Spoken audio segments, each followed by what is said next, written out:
Okay, so remedies. What happens if somebody's in breach of contract? What do we do then? How do we handle that? Well, there's what's called a cure period. There's various times that we can use this. If we're past a point in the contract where we've met a deadline, let's say we're getting close to that close of escrow date. This is when it's probably the most common, is we're close to close of escrow date. We've hit that 3-day window. We don't have final loan approval from the lender. There's been delays with the loan and underwriting and things like that. We don't have, and they haven't been able to provide final loan approval, and docs aren't to title for you to sign yet. Well, in this case, the seller could do what's called a cure, and that would give us 3 days to become in compliance with the contract. And after that 3-day window, if we're not in compliance with the contract, then we have a massive issue on our hands. I think I've only used this document one time in the entire time I've been an agent. As long as you're holding firm with the timelines, and again, that's partly why you hire me to represent you, is so that we don't get to a point where we're in breach of contract. Or if the seller, let's say the seller is in breach of contract, let's say that they didn't get the repairs done and we didn't get the receipts back and all the things that we needed to do, then we would cure the listing agent. And we would say, listen, like, you're in breach of contract. We don't have, like, the repairs haven't been completed. We can't close because, you haven't upheld your end of the deal. Then we would cure them, try to get everything resolved prior to moving forward, and it might delay closing. Breach of contract. So after we get through the whole cure, if somebody we're not able to resolve the issue, we get through the cure period. Then at that point, whoever is in breach, the non-breaching party could cancel. So let's say the seller is in breach.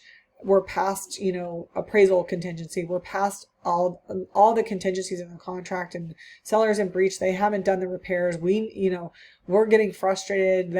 We're not ready. We're ready to just be done with it. We can't close because they don't have everything done. Then we would be able to cancel and get your earnest money back in that case, or in theory, we would be able to. If we've gotten to this point where we're having to cure and somebody's in breach, then things went off the rails way earlier than getting to this point. But there is safeguards in place for both sides to ensure that both sides are performing on their side of the deal. There have been multiple stories I've heard from other agents where, they get to a point where both sides are fighting over earnest money and who should get the earnest money. The seller feels that they're entitled to the earnest money. The buyer feels that they're entitled to get their earnest money back. So what do? Well, then you have to go to arbitration, and typically the title company will handle it. If it gets past title company, then we go to arbitration, and then arbitration, everything is outlined here in these two sections on what that means and how these disputes are resolved, and then who's paying for whose attorney. In that case, it's the prevailing party that, so if the buyer is canceling, they want to keep their earnest money, they feel that they have a good case, the seller doesn't want to release the earnest money, let's say the buyer wins arbitration, then not only would the seller have to release the earnest money, but then the seller would also have to pay the buyer attorney's fees, and vice versa. If the seller's trying to, if buyer's in breach of contract and they come after us, then we lose. We have to pay the seller's arbitration fees. So if we're at that point and things have gotten that bad, then obviously you and I have had multiple conversations about how to avoid this. I don't ever want it to come to that. I've never had it come to that, and it's obviously my goal to never get to that point. Additional terms and conditions. So this section right here is meant for various things that are not covered in the contract. I try to keep this page as clean as possible. If the listing agent is related to the seller, then it has to be acknowledged that you as the buyer understand that, and vice versa. Let's say you're a family member of mine. I have to disclose that also. So that all goes right here. Seller is listed, and buyer acknowledges that the listing agent is related to the seller, or buyer acknowledges that the listing agent has ownership interest in the property. It could be under an LLC. The listing agent, is part of the LLC.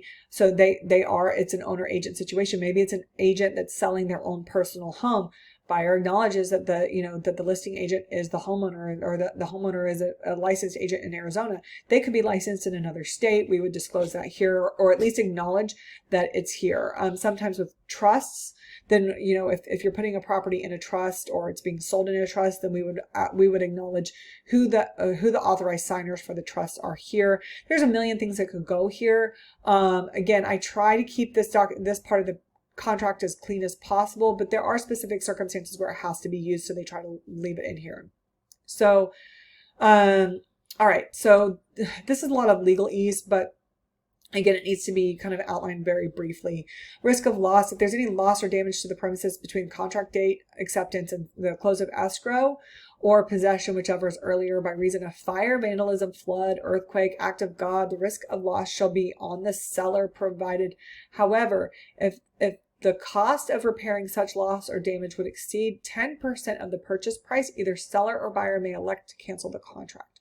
So again, this goes back to the disclosures, and if something happens to the property and it becomes a big issue, either of you, and it outlines right here. So let's say that, there's a small fire in the home, and it's going to cost more than, going back to our original purchase price of $390, it's going to cost more than $39,000. The seller can just say, I'm going to cancel it and deal with this and handle it. Or the buyer may say, I don't want to purchase a home. This was not the state that the home was in. I want to cancel and I want to get my earnest money back. That's where this provision kind of protects everybody involved. The permission, buyer and seller grant brokers permission to advise the public of this contract. We're not lawyers. In this case, because this is a legal document, this is the one time in Arizona or that we're allowed to sort of not necessarily legally advise you. If it becomes an issue, we obviously will refer you to an attorney, but we can sort of explain the contract to you. Arizona law, this contract shall be governed by Arizona law, falls under all the laws. Time is of the essence. The parties acknowledge that time is of the essence and performance of the obligations described herein. It's a relatively vague statement, but again, it's something that, we want to make sure everybody's working towards the same thing and with relatively same pace. You don't want somebody sitting on something for days on end when we need an answer. So that's why there's timelines in there to make sure that the process of moving the contract along, everybody's working towards the same thing. Compensation. Seller and buyer acknowledge the broker shall be compensated for services rendered as previously agreed by separate written agreements. So, this is how we get paid. Whether the seller chooses to pay us, whether we use buyer broker agreement and the buyer's agent pays us directly, however it is, as much as we love helping people find homes, this is our job. This is how we get paid. So it's really important that, it's outlined here, who's paying who for what. That's what's outlined here, is how we get paid. Copies and counterparts. Again, this is, I think, outlined in the buyer broker agreement. Fully executed facsimile or electronic copy of the contract shall be treated as an original contract. So after we've send it back and forth, have everybody, we don't really use fax machines anymore. Everything's usually e-sign. But after it's been sitting back and forth, this is the legal jargon that allows us to do that, so that we can email you and have you guys all e-sign everything and have the seller e-sign, so that everything is all on one document. Days. So this is how days are sort of defined in the contract. Again, this is more for me and the other agent, but it's helpful for you to know. I use a 10-day inspection period a lot as examples. So in this case, let's say you get under contract on January 1st and you're purchasing a property. We go into contract January 1st. Everybody has signed the document. The fully executed document was agreed upon on January 1st. Well, once we have an agreed upon contract, the days actually start calculating. That's day 0. Day 1 starts midnight the next day. So January 2nd would be day 1 of your 10-day inspection period. And then we would count the days out from there. So when you receive your HOA documents, let's say you get your HOA documents on January 5th, that's day 0.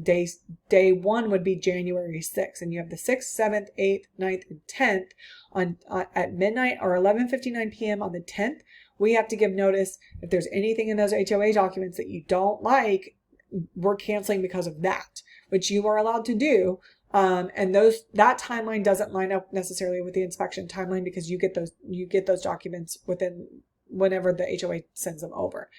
Calculating time period. So this basically explains how the days are calculated, how you would calculate time periods. The entire agreement, this contract, and any addenda and attachments shall constitute the entire agreement between the seller and the buyer, shall supersede any other written or oral agreements between the seller and the buyer. So again, if it's not written and it's not attached in an addendum to the contract, then it's not part of the contract. So any verbal agreement that we have, unless it's in writing, doesn't convey and cannot withhold, I guess, if being contested in court. We have to have it, even if it's in an email, we have to have it attached to the contract in order for it to be fully enforceable. Subsequent offer. Buyer acknowledges that the seller has the right to accept subsequent offers until close of escrow. So the seller may have directed their agent to accept backup offers. That happens a lot, especially when it's a crazy seller's market. We'll see multiple backup offers. Buyers will say, just, hold on to my offer as a backup. If anything happens with this buyer, please let us know. This is pretty common. And they have to be notified that they are in backup status, that it's not necessarily, that they're not first in line, but they do have the ability to do that. And so it's nice for the buyer to know that moving forward as we go through negotiations, as we work through towards, contract closing. Cancellation.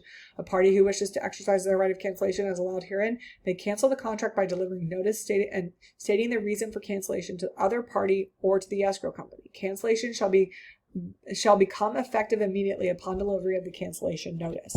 Now again, if we get to a point where we dispute the cancellation, I've actually had it happen to me where a seller tried to cancel on one of my buyers, and we held firm on not allowing them to do that, and in the end we ended up winning. Seller ended up having to sell to my clients. So, but there's ways to kind of work your way through that. But if somebody decides to cancel, and you don't, the seller tries to cancel on you, or you choose to cancel on them, and we're not within specific timeframes of that, it can get really messy. So it's best to try to stay within the guidelines of the contract. Notice, unless otherwise provided, delivery of all notices and documentation required or permitted hereunder shall be in writing and deemed delivered and received when hand delivered, sent via fax transmission, sent via electronic mail if email addresses are provided herein, or sent by recognized overnight courier. So once we email something over to the other agent, or to the listing agent, it's deemed delivered. I usually ask for the listing agent to confirm receipt, just to make sure that they've received it and there's acknowledgement in writing that they've received it. Again, release of brokerage, as it was up in a previous section of the contract. Again, I think it was in the inspections part of the contract. Again, we do our best to help guide you through the process, but there are certain areas that we're not qualified in. And this kind of outlines this. And like, we're here to guide you. We're here to help you. We're here to facilitate the transfer of ownership of property. However, there are just things that we are not, it's just not what we're qualified to do. And you're better off getting somebody that's an expert in whatever the area that is. And this outlines, buyer and seller hereby expressly release, hold harmless, and indemnify broker in this transaction from any and all liability and responsibility regarding financing, the condition, square footage, lot lines, boundaries, value, rent rolls, environmental problems, sanitation systems, the roof, wood infestation, building codes, government regulations, insurance price and terms of sale, return on investment, or any other matter relating to the value or condition of the premises. The parties understand and agree that the brokers do not provide advice on property as an investment and are not qualified to provide financial, legal, or tax advice regarding this real estate transaction. And then here, this is another big one in terms of the contract. So some of these things are just put in there to ensure that there's clarification on everybody's roles. And some of these things are matter more. So the terms of acceptance. So when I'm writing an offer for you, this offer becomes a binding contract when acceptance is signed by the seller and a signed copy is delivered in person by mail, fax, or electronically, and received by the broker named in section 8Q. And all that information is in the last page. This is the deadline. So we write the deadline here, the date, and what time we expect them to respond to us. And at that point, if they don't respond, then the offer has expired. And then this outlines just all the broker information. So the buyer's agent would go here. I would check this box, or if it's an agent that's also with HomeSmart, check this box. Your information goes here. Your signature goes here. You initial every single page. The seller's information is here. Seller broker's information is here. Seller signs here.